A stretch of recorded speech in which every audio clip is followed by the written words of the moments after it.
You are interested in the unknown, the mysterious, the unexplainable.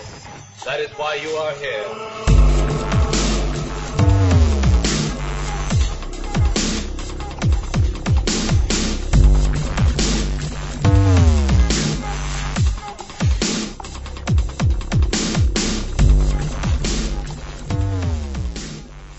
Oh, 1:36 a.m., Thursday, August 11th. This is Rojan.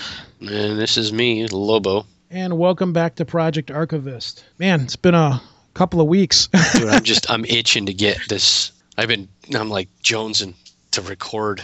Yeah, we're doing a Ramble cast tonight, which we haven't done since, because we've been doing a lot of interviews. Well, yeah, we have. We did the really long Jeff and Jared one, then we did the Linda one. Awesome. And, I mean, we've been hitting home runs, man.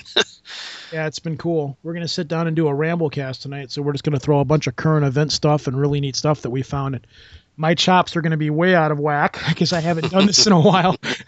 I already have a hard time grasping the English language for the Oh, jeez. English, his second language. Yes. But I did want to take a second to thank all of the Paratopia fans that we still have, because we friended a lot of you guys, and you guys have really jumped on board with the show, the ones that I've talked to through Facebook and stuff. And you guys are all cool. And I'm kind of surprised, and I'm happy that you guys are here, because we have a very different kind of show than Jeff and Jared do over at Paratopia. And it was great having them. They were a blast, and they were really fun to talk to. Yeah, we're. And they've definitely thrown a lot of people our way, and they've definitely thrown us some bones and some shout-outs. And yeah, they have. I find myself hanging out in the Paratopia Facebook forum, posting stuff all the time now. See, now where I was a lurker before you joined, yeah, now I'm still a lurker. Yeah. So what's been up with you, man? What's been shaking in your neck of the woods? Got the house on the market. We went live less than 24 hours ago. Just a big push to get out of Dodge. We have Mrs. Lobo has been upgraded in her job, and we need to move closer to her job. I don't mind driving a half an hour to work if it keeps her from driving an hour and change every day. Yeah. Just one way. So, we move. When, here and back from Indiana, I hate driving through Pennsylvania. Did you get mugged by Amish? Oh, dude, it's like the song that never ends, man. We were stuck in Pennsylvania. On the way there, it wasn't too bad because I can get the little peepers out and they could run around a little bit. But on the way home, dude, it rained the whole way home. My van looks like a vending machine exploded. Oh, I mean, there's stuff everywhere. Well, that sucks. Yeah, I mean, Indy was beautiful. I'd go back there in a heartbeat. Stuff didn't happen. Stuff did happen. I mean, I had a really good time out there this time. So, yeah, it was wild out in podcast land here. I pretty much sat around, babysitted the site. Finally, out of frustration and lack of doing anything, I threw the little thing of stasis up there, right? Which was cool. I wasn't sure what to call it. I thought about calling it the Spark, because way back before me and you started the show and we were looking for a name, you came up with the name Spark. But right. I think I'm going to save those for the stuff that you record, because that was your thing. So whenever you get around to eventually recording stuff, we'll call what you do Spark, and I'll throw whatever I throw up there as Stasis. Stasis is good because it's, the time in between travel when you're not moving. Yeah. And then I really, really was tempted. Miles recorded something for us over in the UK. He recorded something a long time ago to be used for the anomalous pieces that I used to do for TJ over the 13 Skulls. And I've had this thing sitting in my desktop folder here forever. And I was really tempted to throw that up there. Then I thought about it and I said, no, I still want to keep this as an anomalous piece because it was what it was recorded for. Right. And Miles records stuff over there that's really cool. So I still have to get together with him and knock that piece off. So Miles, if you're hearing this, we need to finish that off, man. Got to get that over to TJ.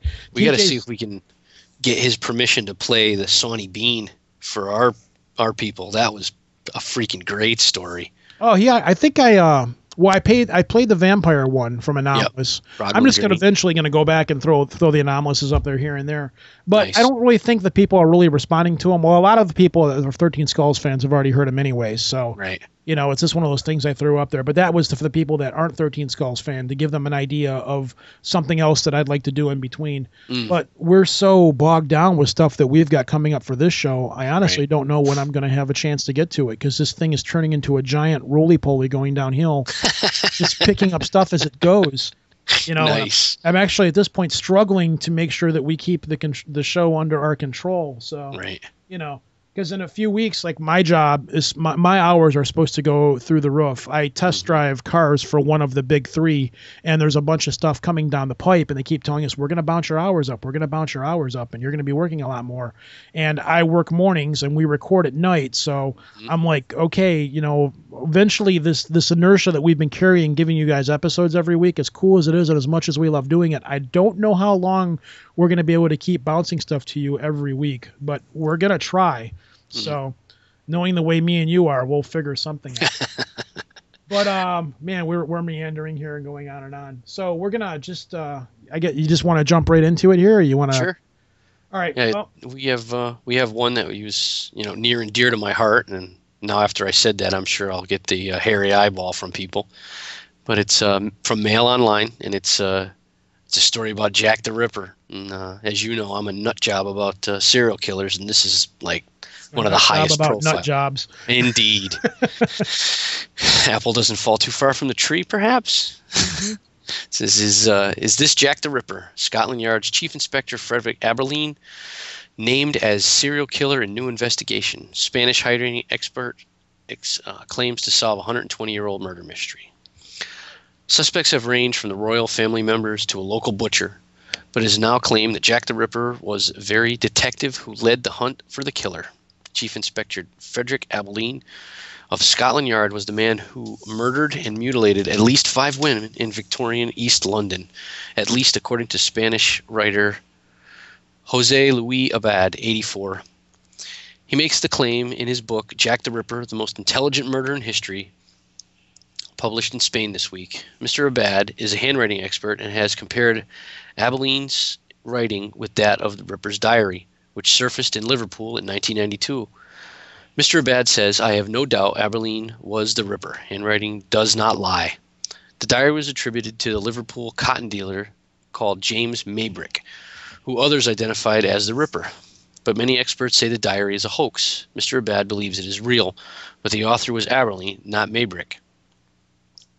Other theories link the Ripper murders to Queen Victoria's grandson, Prince Albert Victor, which I've heard about before. That was like the biggest thing going for the longest time.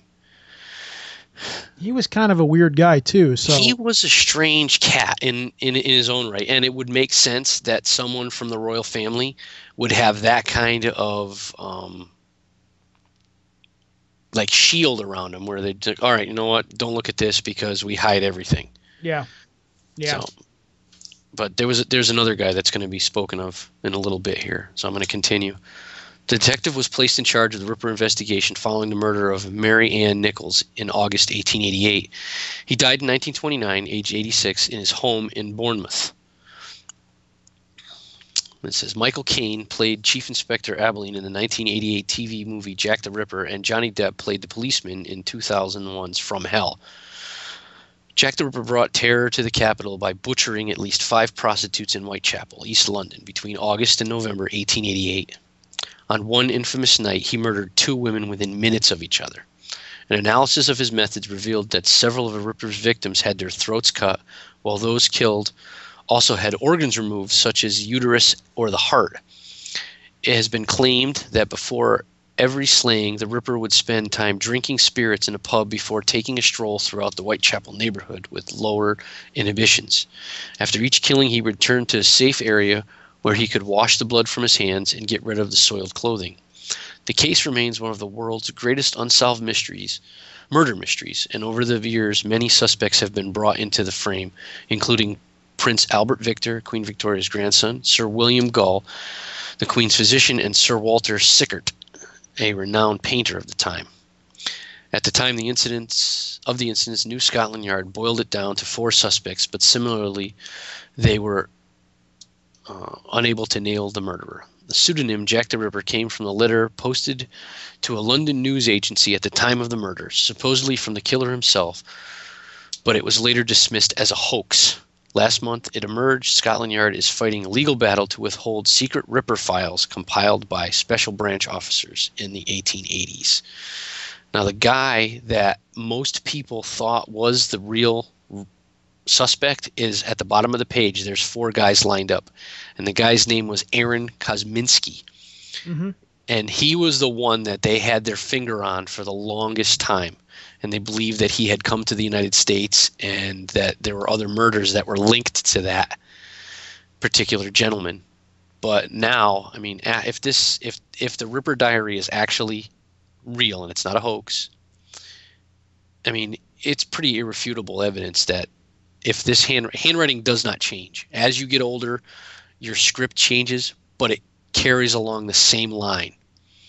Now, if this guy, I don't know. You've seen my handwriting; it's pretty bad. Yeah, but it's worse as I get older.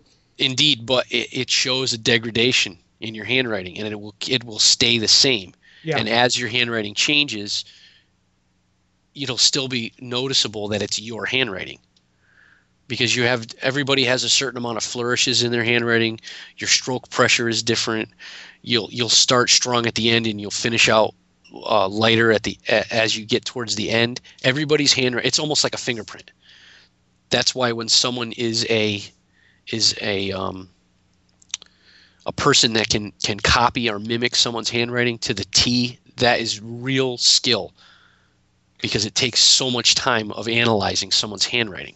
Something else about this that's odd. Okay, if the inspector Frederick Aberline was the one that actually the handwriting matches with the diary, and if the diary is not real, then why would this chief inspector go through the trouble of creating a fraudulent Jack the Ripper diary? Exactly. And then put it out there? That doesn't make any sense either. So that sounds strange. And the other thing that strikes me as really odd about this story is at the very, very bottom down here, it talks about, let me find it here. Last month, Emergent Scotland Yard is fighting a legal battle to withhold secret Ripper files compiled by the Special Branch officers in the 1880s. Why would they still be withholding that information? This happened a long, long, long time ago. Obviously, anybody who's involved with the case is going to be dead. So why are they still holding secret files on this stuff? That strikes me as kind of odd, too. Well, I mean, the only reason, in my mind, the only reason why they would be withholding information if it was one of their own guys and it was on the inside, because that's a black eye. That makes sense. That makes sense. I think the one thing that bothers me the most, I mean, not that human life was taken doesn't bother me, but the thing that bothers me the most was the last victim. Her name was Mary Kelly, and she was only 25 years old. The other ladies were in their 40s, late 40s, mid 40s. She was just a baby. And he butchered her. It's I mean, not, like I said before, it's not that it's not disheartening that these people were killed, because it is, but for someone to be taken that young and to be butchered the way she was, I mean, she was the worst. There was no holds barred. He did it without any abandon at all, and he just destroyed that woman.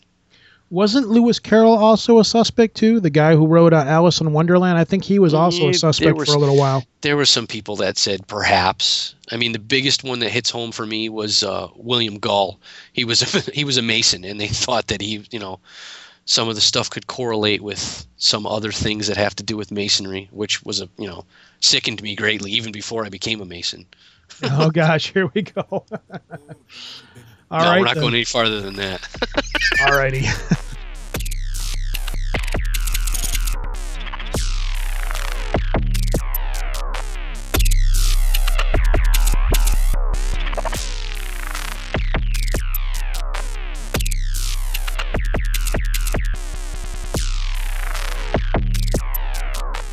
Okay, for our next piece, we're going to move on to the Netherlands, since to rebound from the happy-go-lucky story that we just talked about. This is kind of neat. This is nothing paranormal or anything like that. I just found it to be a really cool piece. And what this is they're construction pipes. This is in the Netherlands. And what they basically are the big construction pipes. When you see them lowering construction pipes in the ground, the big cement tubes. What they've done with these is they've repurposed them, cleaned them up, and they've made them into small hotel rooms. That's exactly what they are. They're basically hotel rooms. They're round hotel rooms. They remind me of modern hobbit holes, I guess you'd call them. Yeah, right. Which means Jackie will be all over them. But anyways, Me hates hobbitses. Or how you see the tubes where the pipe comes into the top of the tubes, which would be the normal drainage from the street into the sewer system underneath. They've put a window into the top of that, so you've got a skylight into them. This is called the Daspark Hotel. Daspark Hotel is conceived and implemented primarily as a hospitality tool. It is constructed from repurposed, incredibly robust drain pipes. The external simplicity surrounds an unexpectedly comfortable interior. Full headroom, double bed, storage, light, power, wool blanket, light cotton sleeping bag. All other hotellerie devices, toilets, showers, minibar, cafe, etc., are supplied by the surrounding space. And basically what it is this a cement tube with a front and a back to it, and you open it up, and there's a nice big wooden shelf that holds a double bed with a charging station for your iPhone, a light, and you pay what you want to pay. You walk up and say, I'm going to pay $5 for the day. You scan your credit card, type in the amount of days that you're going to be staying there, and then it gives you a code, and you can open a door with a code. I'm going to put a link to the story here, of course, up on the show notes. And if you want to go check this out, it's really cool to look at. All of your toiletries and all of your services are provided from the businesses around it. So if you got to use the bathroom, you can go to the business across the street and use the bathroom and so forth. If you want to eat, the restaurant across the street will cover you there and all those kinds of things. So it keeps the operating cost down really, really low. They're only open from spring to fall, so I'm imagining, I think it says something like it's open from May to October. And they're pretty neat, it looks like you said, it looks like something that was built from IKEA, Yeah. That's exactly what it looks like. I just think it's neat because you can, if you're out, if I were going to Europe, I would probably try one of these things out as long as they're kept clean. Yeah. But because they Absolutely. have such low operating costs, they don't have to worry about overhead. They don't have to worry about heating them. They don't have to worry about staff or anything. They probably just got the one cleaning person that goes in there and changes the sheets and stuff in it. So they can afford to say, you can walk up and say, I'm going to pay £5 or whatever the Dutch currency is, Euro. €5. Yeah, the euro. I'm going to pay €5 to stay here for a couple of days. You can pay whatever you want to pay.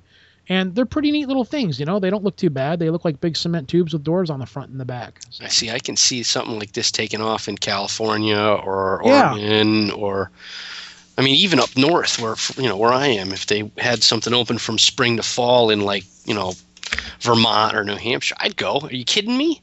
Oh yeah, this would be neat. Like if you're a guy touring the country on a motorcycle or something, I don't know how well it would work if you've got kids, or I guess it would work if you've got kids. You make the kids go. You know what? It's like camping. It's like going to a campground and camping in a tent, except for, in my opinion, it's a little bit better because you've got electricity, you've got a skylight. It's solid, so if it rains, you're not going to have any water leakage. Concrete stays cool. Yeah, it's a big concrete round tube. It's pretty neat. Power up. We don't want your digital camera or mobile phone to die mid-trip. There is a 220-volt outlet for charging your electrical devices. 220, geez. Storage. Your luggage can be tightly stashed away in storage space beneath and next to the bed. Sweet dreams. You will sleep in a double-wide Eurofoam mattress. I'm not sure what Eurofoam is. It's the same thing the IKEA beds are made out of, like the memory foam. I'll bet this is IKEA. This gotta be. IKEA. It's awesome. This whole thing screams IKEA.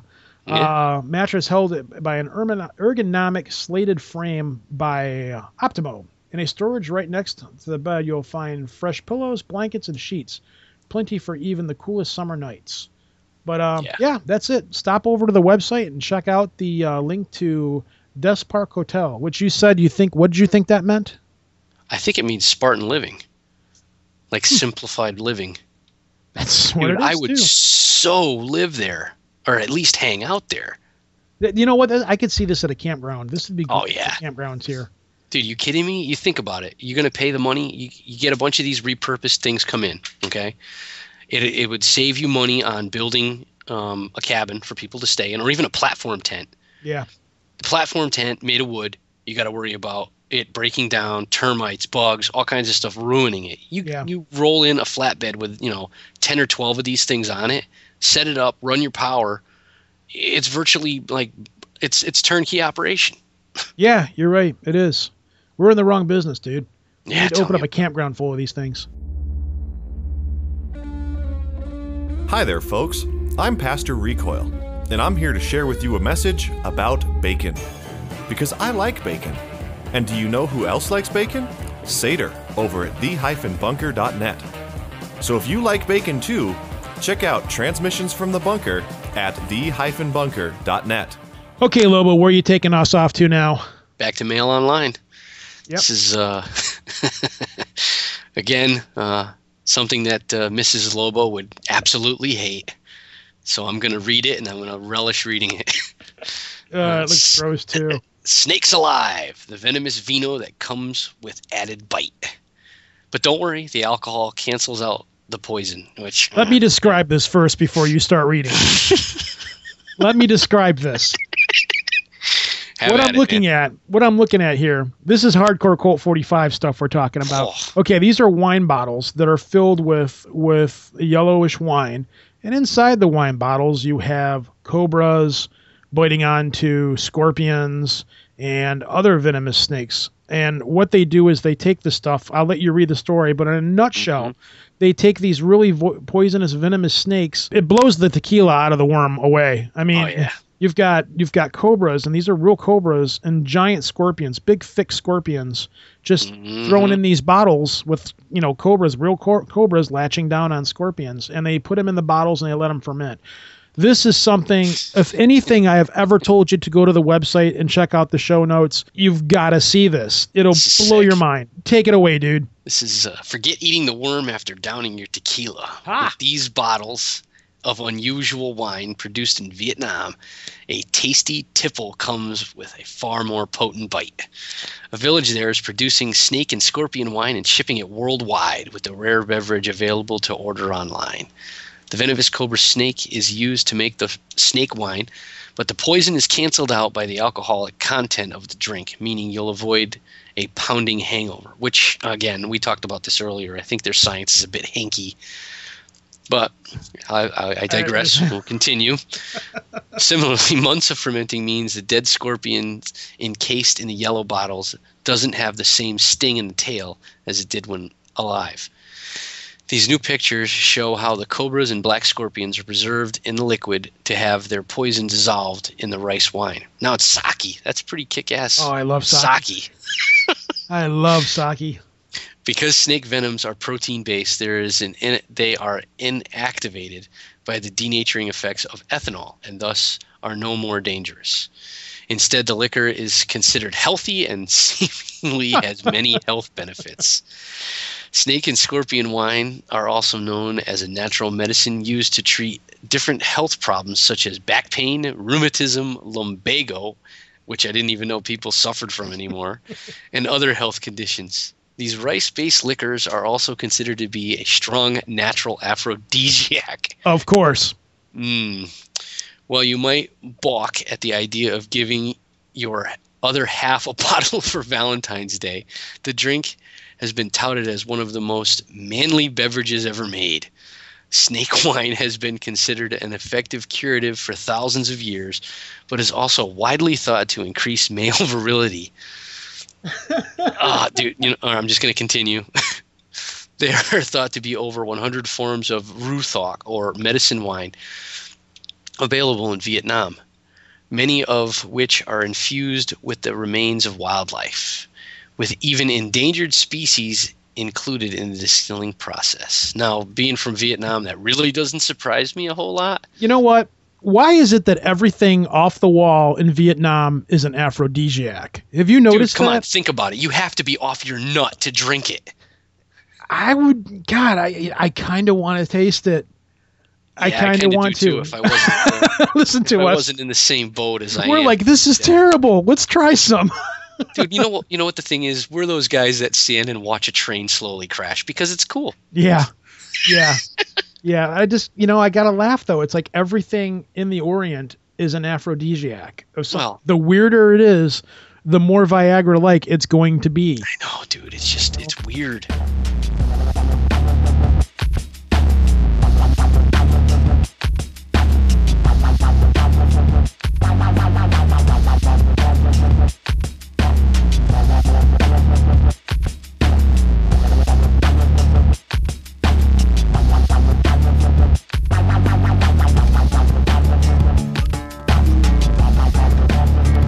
So our next story is going to come to us from military.com of all places. And yes. it's just such a really bizarre story. I love it. And basically, it goes. And by the way, we're not trying to be sacrilegious here or anything like that, but just speak for yourself, buddy. Out story. What we have here is Air Force pulls Jesus Loves Nukes training. This is from August 2nd, 2011, from military.com by Bryant Jordan. The Air Force has suspended decades of Bible-centric ethics training intended to make Christian officers comfortable with the possible use of nuclear weapons. The training program was given to all new missile officers by the Air Force chaplains. We're in the process of reviewing that training and will make a determination whether or not to continue it, or if it will be a different course, Air Education Training Command spokesman Dave Smith told military.com. Smith said the ethics training has been in place for more than 20 years, although he didn't know exactly where it began. The training slides include quotations from the Bible, portraits of Christian saints, prophets, and famous American generals known for their faith, including George Washington, Union Army General Joshua Chamberlain, and the Confederate General Thomas Stonewall Jackson. Every new missile officer had to take the training at Vandenberg Air Force Base in California, regardless of their own religious beliefs or lack of them, according to Smith. AETC halted the ethics training last week after an article on the training was posted in Truthout.org. Former Air Force Captain Damon Bassetti, described as a missile officer who took the training in 2006, said he and others referred to the religious section of the ethics training as Jesus Loves Nukes speech. The website also published the training slides, which it acquired from watchdog group Military Religious Freedom Foundation, an organization that filed numerous lawsuits against the Air Force for allegedly infringing on the rights of religious minorities and non-believers and promoting evangelical Christian beliefs. MRFF President Mikey Weinstein is also on the board of advisors for Truthout.org, the article stated. Weinstein said more than 30 Air Force officers, most of them practicing Protestants and Roman Catholics, contacted a group in July to ask if Weinstein said that more than 30 Air Force officers, most of them practicing Protestants and Roman Catholics, contacted his group in July to ask if he could help get rid of the Christian-themed nuclear missile ethics training. The Air Force released the slides under the Freedom of Information Act request. If this repugnant nuclear missile training is not constitutionally violative, that's an odd word, violative of both the no religious test mandate of the Constitution and the First Amendment's no establishment clause, then those bedrock legal principles simply do not exist. What bizarre training. I guess, well, if people are having issues pulling the trigger to do something like this, I guess I could see why they would put them through it, but why use the Christian bend on it? I don't understand that. Yeah, because you've got people that are in the military that are Wicca. You've got Muslims in there. You've got people of all faiths that are in the military, and I can understand trying to convince people, okay, this is your job and this is what you're supposed to do. That's all fine and good with me, but to try to impose a Christian doctrine onto them if they're not Christian, that just seems bizarre in itself. It's like, okay, well, you're Wiccan, for example, so here, watch this video of Christ telling you it's okay to launch nuclear missiles. I could just, who's the hairy dude? Okay. I just thought this article was really, really weird and really strange. Yeah, absolutely. Out of place. I mean, completely out of place. And it's also really weird coming from military.com because this article basically is slamming the military for doing what they're doing. Yet it's the military, I believe this is one of their publications, if I'm right. And it's the military publishing the story about them being slammed in a weird way.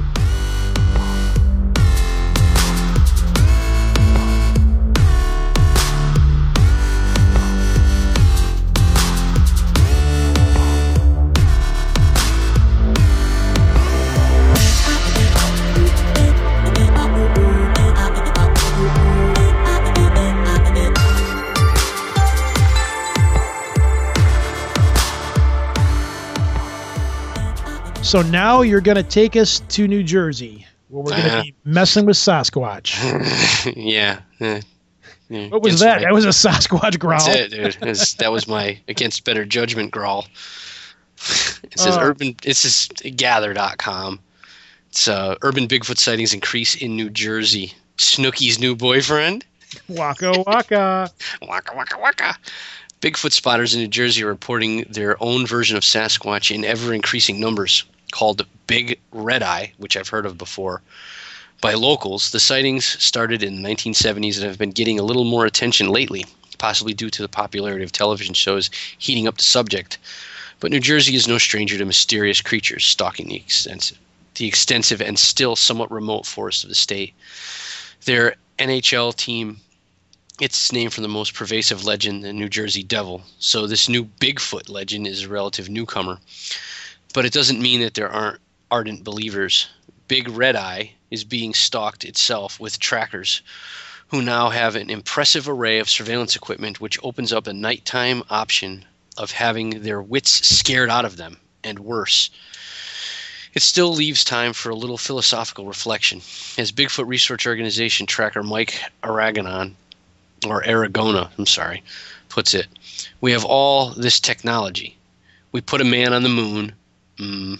We have satellites. We have all these different things. But here's a creature that could be living right under our noses that has mastered something we have lost. How to survive in the woods. So it looks like New Jersey is an up-and-comer as a new hotspot for Bigfoot sightings. But if they ever actually find one, don't be too surprised if it's one sports a bouffant hairstyle, drinks until tipsy, and is addicted to spray-on tans. Yeah, we got ourselves a situation here. Oh, geez. You know, this is typical of people covering anything that has to do with Bigfoot. This is what I see. You saw maybe you haven't. I hope you haven't. The episode of Jersey Shore where the guy's talking about listening to techno music, and he's like, first I start with my fist down here, and then my fist goes up to here, then my fist is way up here. I get this image of Bigfoot at a club, just fist pumping, boom, boom, boom, boom, boom, boom. You know what? I hope if there is a Bigfoot there, it eats the situation. God. So basically, they're not saying it's walking around the town of New Jersey. It's hanging out in the woods out there. Yeah, well, the Pine Barrens are huge. Yeah. The Pine Barrens are gigantic, and that's where the Jersey, maybe, who knows, maybe the Jersey Devil and Big Red Eye are buddies. Oh, I love the Jersey Devil story. I might that's awesome, dude. The Leeds family, dude, it's sick. Well, okay, if you put it in a different perspective, let's say for the sake of argument that Bigfoot is real. You have constant deforestation and pushing of wildlife out of the forests, and more you see animals going into the local countryside. We talked about that with Linda being on the show about hyenas. I'm not hyenas, I'm sorry. Hyenas? I know. We talked about... We were living in the Sierra Plain, I know what I'm trying to say. Sahara Plains. Yeah. Well, you talk about, things like coyotes and things like that. So it's if Bigfoot is theoretically out there, it's not really that far-fetched to assume that he could be heading into, towns and things like that. Sure, why not? Or cities or major cities and stuff like that. That would be pretty freaky, though, just driving down the road in your town and all of a sudden a Bigfoot just crosses the road. I don't know, dude. I'd still shoot it. They need a body. They want a body. Yeah, no kidding. I'd be happy to oblige them in that, so they'd all just shut up. Sorry, Big Red. Nice to meet you. Bang. That's it, man. Oh, what's that? You're the last of your kind? Well, you know what? You serve silence. Yeah, then you take his beef jerky. And make him into beef jerky. Yeah, really. Oh.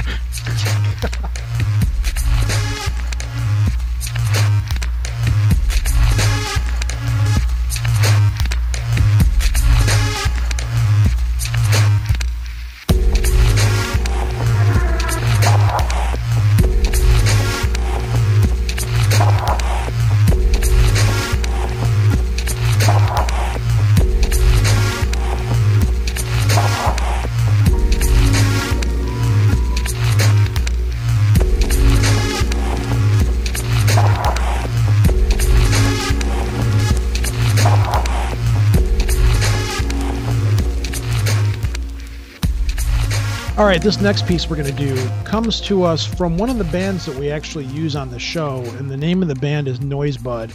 And we've been able to get a lot of their songs through the IOTA promo net, and I believe it's through the PodSafe music sources. I think that's where I get their stuff from.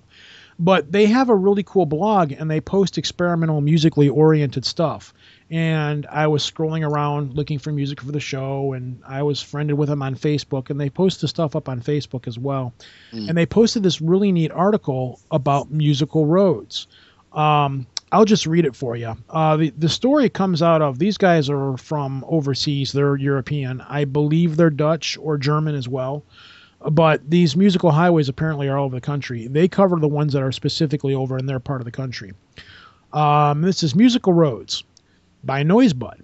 A musical road is a road or part of a road which, when driven over, causes a tactile oscillation, vibration, and audible rumbling transmitted through the wheels into the car in the form of a musical tune. 4 countries in the world have musical roads: Denmark, South Korea, U.S., and Japan. And it goes on to say, asphaltophone. The first known musical road, the asphaltophone, was created in October 1995 in Denmark by Steen Krarup Jensen and Jacob Fraud Magnus, 2 Danish artists. I can't believe I actually was able to pronounce their words. Well done, sir. Because I did it slowly. 2 Danish artists. The asphaltophone is made from a series of raised pavement markers similar to Bot's dots placed out in intermittent intervals so that a vehicle drives over the markers and the vibrations cause the wheels can be heard inside of the vehicle. In Japan and, here we go. Hokkaido. Thank you. In Japan, the Hokkaido Industrial Research Institute. I love how you just threw that right out there. You were like, bam. You were like, on that. Wow. In Japan, the Hokkaido Industrial Research Institute designed the Melody Road after Shizeo Shinoda accidentally scraped some markings into the road with a bulldozer and drove over them and realized that it was possible to create tunes depending on the depth and spacing of the grooves. So why aren't there more of these? We thinks, that's exactly what it says, we thinks this is an excellent idea, especially while driving long distances at 3 a.m. and you really want to be tucked down in bed instead of having another hour or 3 before your next stop. Maybe it shuts up screaming kids for a while. Who knows? So we're going to listen to the piece here, and then we'll come back. And finally on the webcast, we have a dispatch from our digital reporter in South Korea who discovered that driving down the highway in that country can be a uniquely musical experience, unlike anything you've heard before. And it could even save your life. Intrigued? Here's our Joo-hee Cho. You see that sign? It says Singing Highway in Korean. I'm driving about 100 kilometers per hour, and that's about 62 miles per hour in the U.S. And here we go. Listen to this.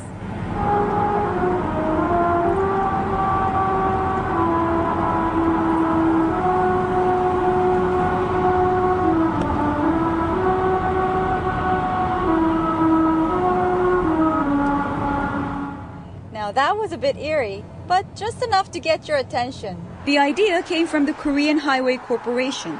68% of highway accidents are caused from falling asleep, speeding, or just not paying attention. We put the melodies in a downhill S-curve road where there's been lots of accidents from dozing and speeding. The road is carved into thousands of grooves. When the car tire hits the groove, the vibration turns into a sound source. It makes different tunes depending on the size of the groove, between 5 to 10 centimeters apart. The rhythm is controlled by the length of the groove. For example, to get 1 second of the do note, the groove is stretched 28 meters. And the result? Heading to the danger zone, and if you're set just right at the speed limit of 62 miles per hour, you're tuned in for the melody on the Singing Highway. So that was the Singing Highway. That one played Mary Had a Little Lamb.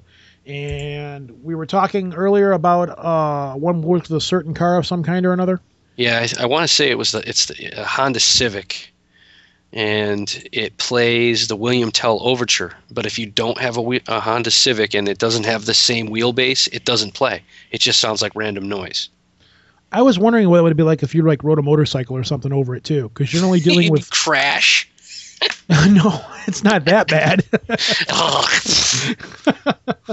Well, no, because your wheelbase is closer together and right. Different size tires, different weight, all of those things are taken into factor when you're driving over something like that. It'd probably be really bizarre. Do you like comic books, video games, and horror? Green Lantern. Why the Last Man? Gotham City Sirens. You want to hear girls talking about comic books, video games, and horror. Witchblade, Mass Effect 3, The Boys, Batgirl Year 1, Birds of Prey, Tomb Raider, Artifacts, Fable, Zatanna, The Darksiders. Stop it, Luigi, I hate you. Then have we got a show for you. Mainly because it has boobs. I'm just kidding. Check out The Nerd Girl's Eye View at comicrelated.com. Oh, they're gonna talk about boobs. New episodes every Thursday. Also available on iTunes. So, this week in For the Lulls. And you were already laughing. It is a bizarre piece. It is a really strange story. As most stories tonight we've had are very strange. You know what? Go ahead. You run with this one, man. This is from, I'm going to make a bunch of people mad, from Reuters. Oh, wait a minute. Reuters. Stop wearing bunny suit, police tell Idaho man. Police in Idaho Falls have told a man to stop wearing a bunny suit in public after people complained he has been frightening children. Residents in the northwestern city of 54,000 people also reported William Falkingham, 34, occasionally wears a tutu with the bunny suit, police said in a statement on Tuesday. Police warned Falkingham after a woman said she saw him dressed in the costume peeking at her young son from behind a tree and pointing his finger like a gun. While a police report said other residents were greatly disturbed by his activities, one neighbor defended Falkingham as eccentric but otherwise harmless. He's got a bunny outfit, a cowboy suit, and a ballerina dress, but you don't see him except where he's tripping through his backyard. Deborah Colson told Reuters, he's got a strange lifestyle at home, but we all do weird things at home. Falkingham told Emphasis he enjoys wearing the suit but understands the concerns and that he could be cited as a public nuisance, police spokesman Jocelyn Hansen said. First thing comes to mind, Donnie Darko. Second thing that comes to mind, are you a pothead, Falkingham? I know all about you, Falkingham. I'll be watching you. Think about that, though, dude. I know you, and I know what I do. If I were at a park and I saw this guy peeking out in a bunny suit on, he wouldn't be walking home. No, dude, I'd tackle his ass. Yeah, I would tackle, dude. I'd bring him straight down and bend him to the weeds. We just take him right out. Oh, dude. God, that's bizarre. And he wears especially a tutu. With the tutu. Yes, a tutu is what sets it off. Wow, man. I've worn some strange stuff before. I've worn makeup. I've worn a lot of weird stuff. But, dude, a bunny suit with a tutu? I don't know, man. I love my kids, but I draw the line at that. That would be so creepy to be at a park and you look over and there's a guy in a bunny suit, like, making, you know. Dude, I'd straight cold bust him. It's like, excuse me, pardon me, sir, are you Pedo Bear on a bad day? Or, that's great, dude. What are you doing? What Pedo Bunny? Pedo Bunny, exactly. Oh, God. Love you, Satyr. Are you saying Satyr's a pedo bunny? I'm saying he's going to love this article. Oh, yeah, absolutely. Hey, everybody. My name is TJ, and I host the 13 Skulls podcast. If you've ever had an unexplainable experience, then you know it's hard to understand. Visit www.the13skulls.com and come with me on a journey to a world that lies just beyond our comprehension. The world of the paranormal. You're backwards go! So the next piece we're going to do here, that's a great way to open up the piece. Oh, how am I supposed to read that name? Maybe that's why I have you doing it. All right, I'll give it a shot. Just try to pronounce it. Just try to pronounce it. Valizy Villa Coble, France. I think you got it right. I think I hit it. This is almost a For the Lulz story because the premise of it is so ridiculous. Dude, it's brainless. I mean, well, it has merit. It's a cool idea. Yeah, it's definitely a cool idea. But when you look at it as a whole, it's kind of like, really? Well, go ahead. It's harebrained, but whatever. It says iceberg hauling pitched as drought cure. Pitched, yeah. A French entrepreneur backed by a software company claims to have proved that he can tow giant icebergs across the world to end drought conditions. George Mogan, 86, has championed his plan to harvest icebergs to solve water shortages for 40 years. And a computer simulation now shows that the ambitious project might be possible. The London Sunday Times reported. Under the plan, engineers would encircle an iceberg with a harness that contains a skirt made from insulating textile. The skirt unfolds underwater and covers the iceberg to stop it from melting. With the help of the ocean currents, the iceberg is then towed to drought-stricken lands. They are floating reservoirs, Mugen said. He formed his company, Iceberg Transportation International, in 1976, but shelved his iceberg towing project after he was told repeatedly that it was too expensive and too difficult. However, in 2009, he was approached by a French software firm, Dassault Systems, which provided Mugen with 15 engineers to build a computer simulation to test his ideas. The simulation proved that it was possible to tow a 7-ton iceberg from the waters around Newfoundland, eastern Canada, to Spain's Canary Islands in 141 days with only 38% of the iceberg melting. But the cost of the enterprise remains prohibitive. To tow the iceberg from Newfoundland to the Canary Islands would cost an estimated £6 million, or $8.9 million, or $9.8 million. I don't know, man. There's a reason why they're deserts and drought conditions. Yeah, it's because people can't pull icebergs through them. Think about this. Okay. Giant snow cone. No, really, think about this, because you're going to lose 38% of the iceberg in transportation. Let's throw the cost aside, because the cost right there makes it worthless. For that amount of money, you could figure out another way to get ice there. The problem is there's all kinds of weird things to this. Think about the amount of fresh water you're going to be putting into the saltwater ocean and the effect that that's going to have. That's one thing. You're losing 38% of the iceberg in towing. Mm-hmm. Now, you got to figure, okay, they always say the tip of the iceberg, because most of an iceberg's mass is underwater, correct? Yeah, up to 90%. So now you're dragging these things across the ocean. They're huge. They're 6-7 tons. You know, I could see a tugboat pushing stuff down a river or something like that. But dragging something like this across the ocean, you're going to have cross tides. Just the idea of potential disasters you're going to have trying to move these things is itself. I mean, I could see so many holes in this, and you know, literally, exactly. You know, this is just a bad idea. This is almost a for the lulz thing. It is. Well, you figure it's 7 tons, okay, and pints a pound to whirl around. So you figure it's 8 pounds per gallon, okay, and this thing weighs 7 tons. Yeah. You know how much water that is? I mean, that's an astronomical amount of water. And now if you're bringing it to a place that's arid, right, you're going to lose a great deal of it just to evaporation as it's going through its drainage process. Yeah. It's not a good idea. I mean, if you're going to bring it to a place as a holding pen to melt it in. So many things wrong with this. So many things. Harebrained idea. And then you get it there. What are you going to do when you get it there? You're going to airlift it out of the water and just plop it down and boom, here you go, iceberg, middle of the desert. You know, have at it, you know. This is totally for the lulz, because if you look at the side of the page, there's so many stupid things on the side here. Now, the image, here goes my brain again. I get these images of these people like sitting there doing shots off of an iceberg as they're running into their face. You know, they get their mouth on the iceberg and they're dumping like Jägermeister down the iceberg, all the way down it, you know. Bunch of drunk seamen. And then I get the image of ice pirates in my head. Oh God, I haven't seen that movie in decades. So that pops into my head. Oh. Yeah, I can see all kinds of weird. I mean, I understand space herpes. Exactly. I can understand the reasoning and the idea behind it, pulling these icebergs and along, because every once in a while one will break off and you'll see one floating over to Seattle or something like that. They say sometimes they'll go through that way, so the shipping lanes have to worry about icebergs that way. But it's kind of like a reverse Titanic effect here. I know, right? You're actually dragging it somewhere instead of it dragging you. And 38% of it's going to melt, so you're going to lose almost half of it in the trip. Right. You know, yeah, they've got this skirt that goes along the bottom of it, but icebergs aren't perfectly shaped underneath. They're shaped just as weird on the bottom as they are on top. Mm-hmm. It's just, no, not a good idea. No, not at all. You're going to have to put this one in the bad idea category. And the guy's 86, so he's only going to be championing the idea for a little bit longer anyways. Right. You know, I'm sure once he's gone, the idea will go with him.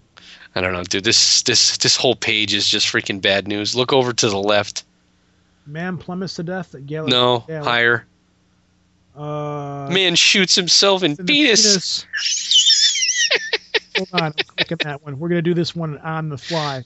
Man shoots himself in penis. Chandler, Arizona. An Arizona man is recovering after accidentally shooting himself in the penis while tucking his girlfriend's gun into his waistband of his pants. Police in Chandler say 27-year-old Joshua Cito accidentally shot himself through the groin and thigh while walking toward a grocery store last week. A 911 operator told his fiancée, Kara Christopher, to apply direct pressure to the wound so paramedics could arrive. Oh, your shrill laugh. He is still he is still conscious. There is just a lot of blood, Christopher told the operator calmly. After the operator told her to avoid looking at the wound, she admitted she already did.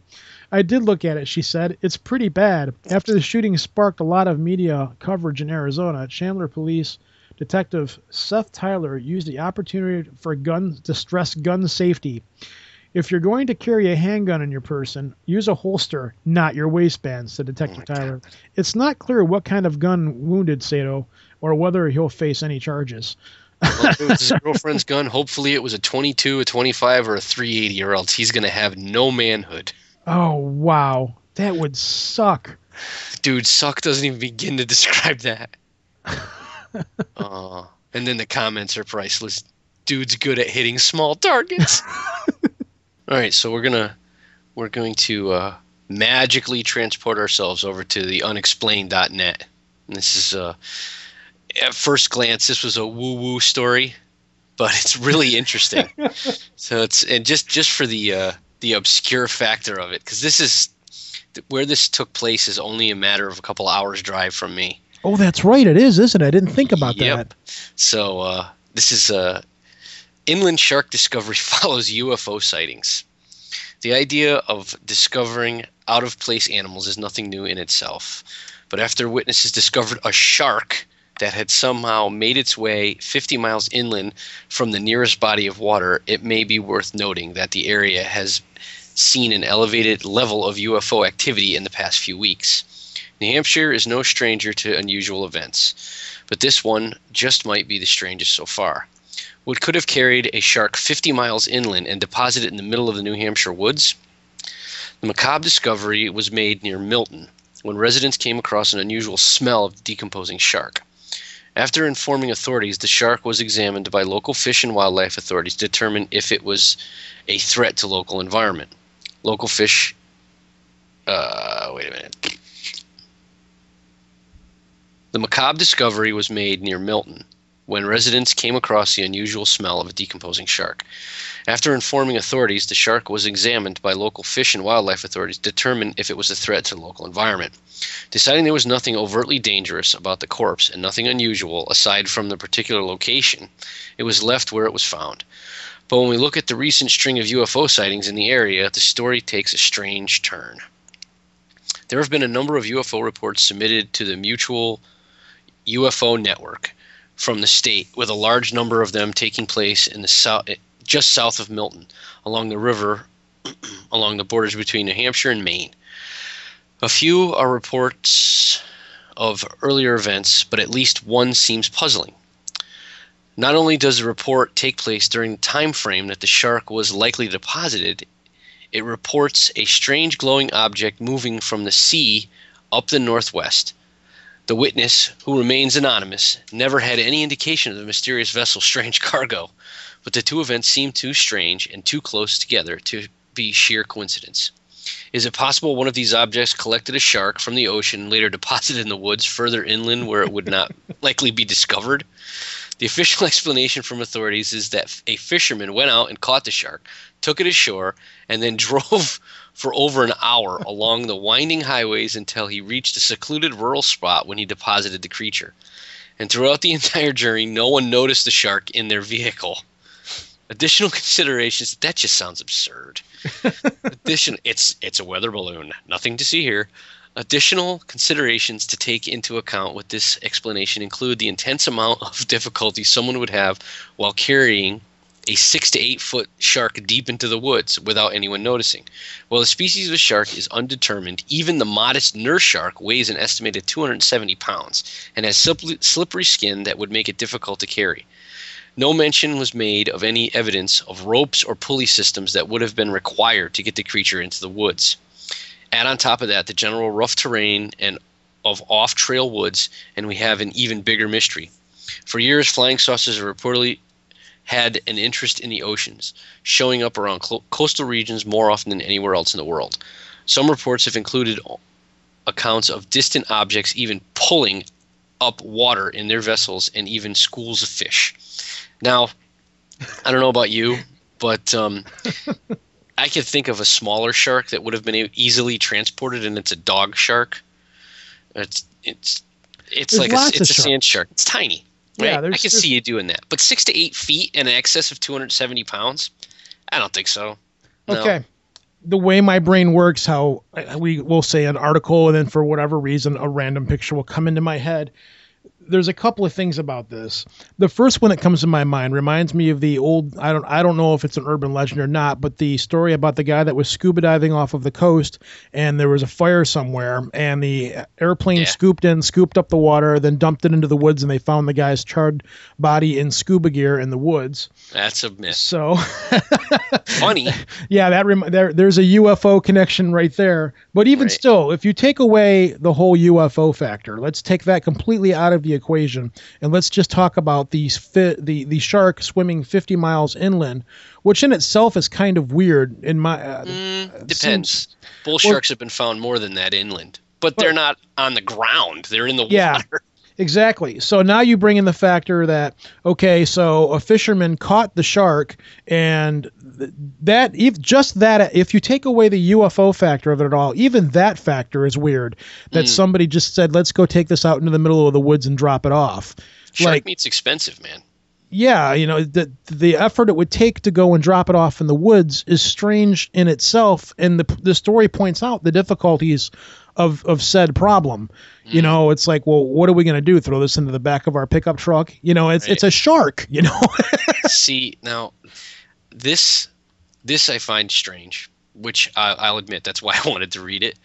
But the stranger thing I've actually had happen in my life was there's a stand of woods about 20 minutes from where I live right now. I mean, trucking into it, walking out into it.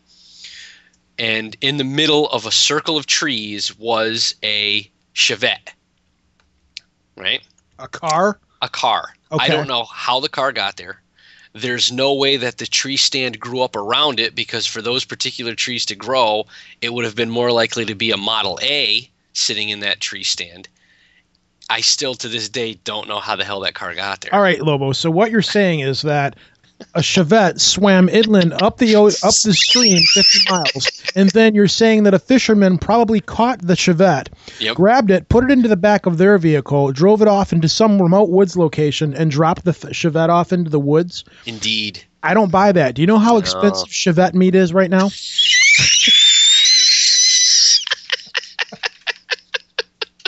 I don't know. Everything about this story is just really weird. I don't understand why, if they saw the shark being 50 miles inland, wouldn't they have done something to put it back out towards the ocean where it was supposed to go? Yeah, but it wasn't swimming. This wasn't swimming. It carried a shark 50 miles inland. It didn't come up a river. It was on the ground. So they just found the shark in the woods out in the middle. Yeah, in the woods. Nowhere near water. 50 miles from the closest body of water. This didn't swim up and someone said, hey, look at this. I'm going to wow, that's a really big rainbow trout. I better get rid of it in the woods. This was away from water. I mean, New Hampshire's far away from water, bro. Yeah, I don't know. The whole thing is just weird. Yeah, it is. I mean, I can understand if it was closer to a water source and it could have been picked up by a random water spout and just dropped, but it's not unlikely that it'd be just one fish. Yeah, or a Chevette. Yeah, or a Chevette. You're a jerk. Beep, beep. Oh, way to ruin a great story. Yeah, man. That's the way we roll.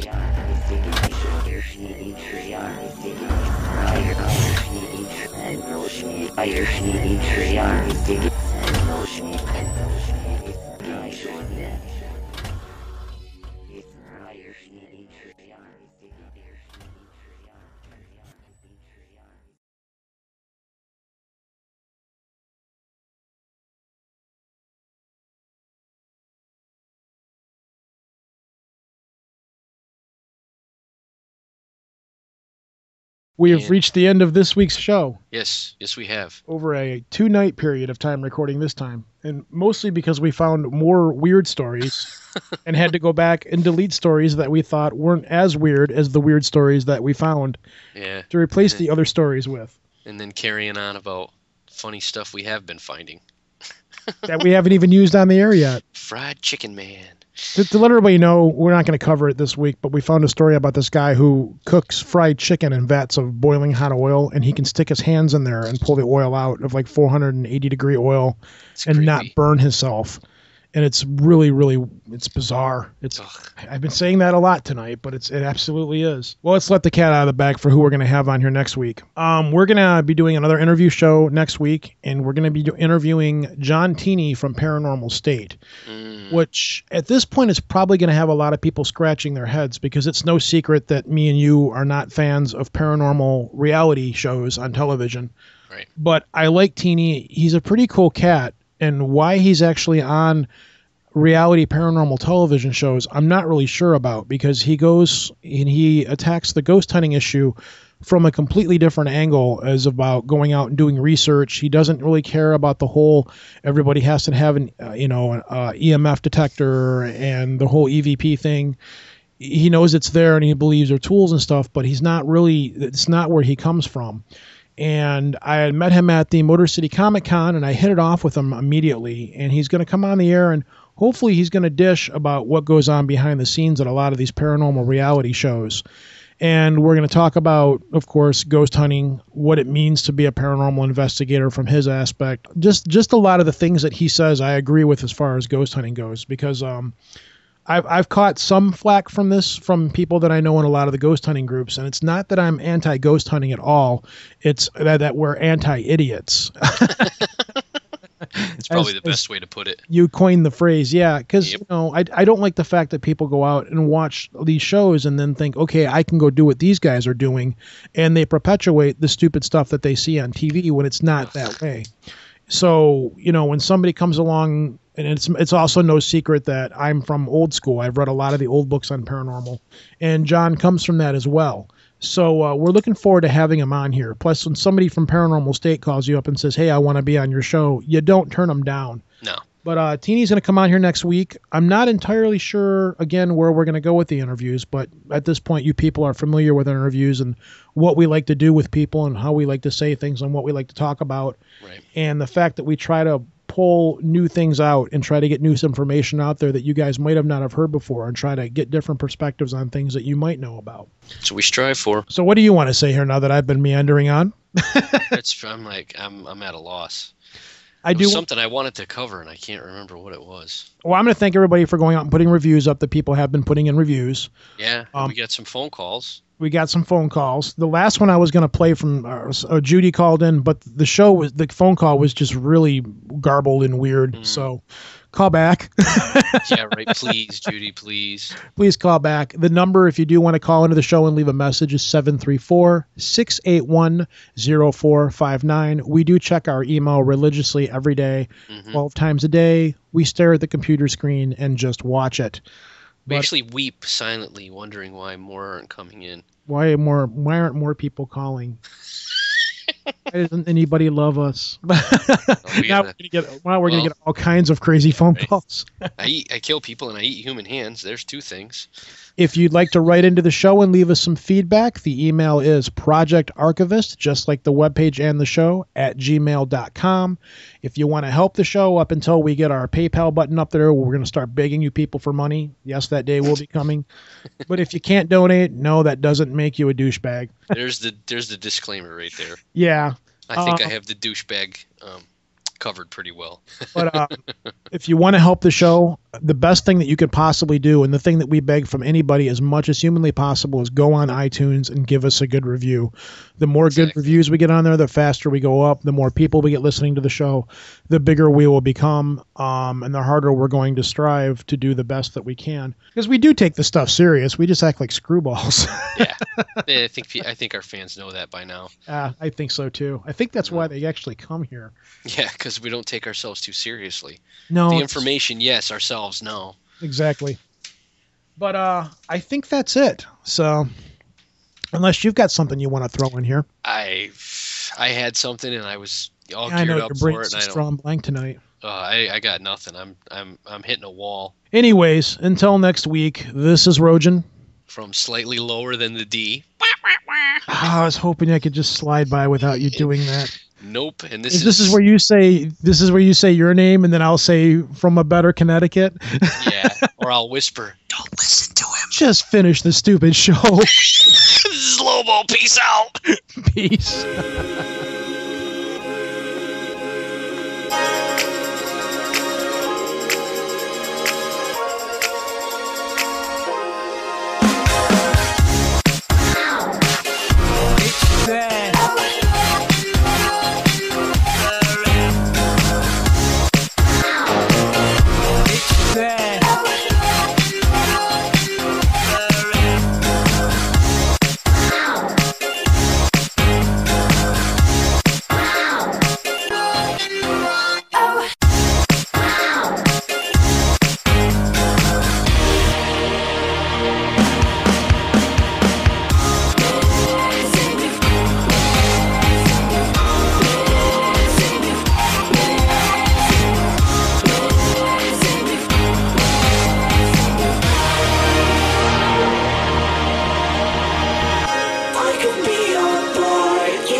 Come on, rock my world.